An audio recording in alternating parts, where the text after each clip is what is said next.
Hello बच्चों, let's see this question. Which of the following element is confirmed when soda extract यानी sodium extract is treated with FeCl3 and blood red color appears in Lassene test? Options are nitrogen, sulfur, iodine and bromine. चलिए इस question को solve करते हैं बच्चों, और सबसे पहले तो ये देखते हैं कि इस क्वेश्चन को सॉल्व करने के लिए हमारे पास कौन से की कॉन्सेप्ट की जानकारी होनी चाहिए। देखो, ये जो सवाल है हमारे पास बच्चों, ये बेसिकली लासने टेस्ट का सवाल है।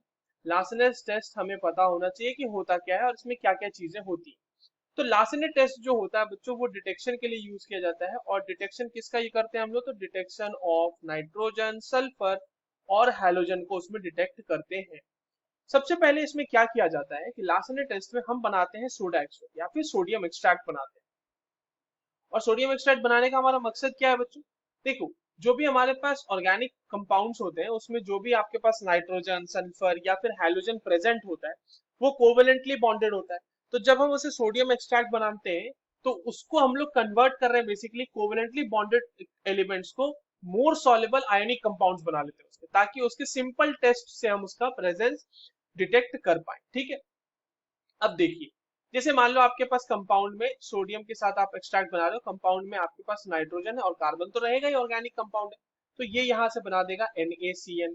साथ ही अगर मान लीजिए आपके पास सल्फर है तो वो 2Na के साथ रिएक्ट करके यहाँ से बना देगा सल्फर, सल्फर बोल रहा हूँ, सोडियम सल्फाइड बना देगा। वहीं पर अगर आपके पास हैलोजन है तो वो उसके साथ क्या बना देगा बच्चों? NaX बना देगा। ठीक है, और आपके पास जो आगे की बात है, जैसे मान लो वहां पर सोडियम है और वहां पे कार्बन है, नाइट्रोजन है और आपके साथ साथ सल्फर भी है, तो ये बना देगा NaSCN। अब देखो, ये NaSCN ही हमारा ये ब्लड रेड कलरेशन देता है।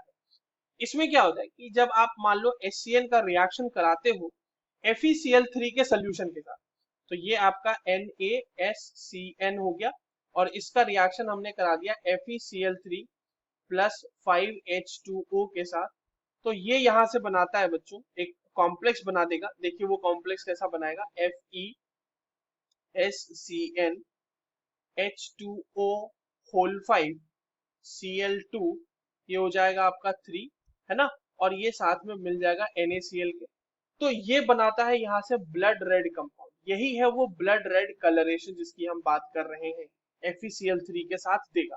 और ये ब्लड रेड का कंफर्मेशन, ये मिलना, इस तरह का कलरेशन मिलना किसके डिटेक्ट मतलब प्रेजेंस को बताता है बच्चों? तो ये बताता है presence of nitrogen and sulphur both, इसके दोनों के जो है प्रेजेंस को बताता है ये ब्लड रेड कलरेशन का ऑब्टेन होना, ब्लड रेड कलरेशन, राइट। तो हमें पता चल गया कि नाइट्रोजन और सल्फर दोनों का प्रेजेंस बताता है ये। तो अब देख लेते हैं ऑप्शन में क्या क्या दिया हुआ है हमारे पास। तो नाइट्रोजन तो देगा ही, सल्फर तो देगा ही, आयोडीन के लिए नहीं यूज होता और ब्रोमीन के लिए ये टेस्ट यूज नहीं होता। So the correct answer for this question will be option A and option B. I hope you understood this well. All the very best.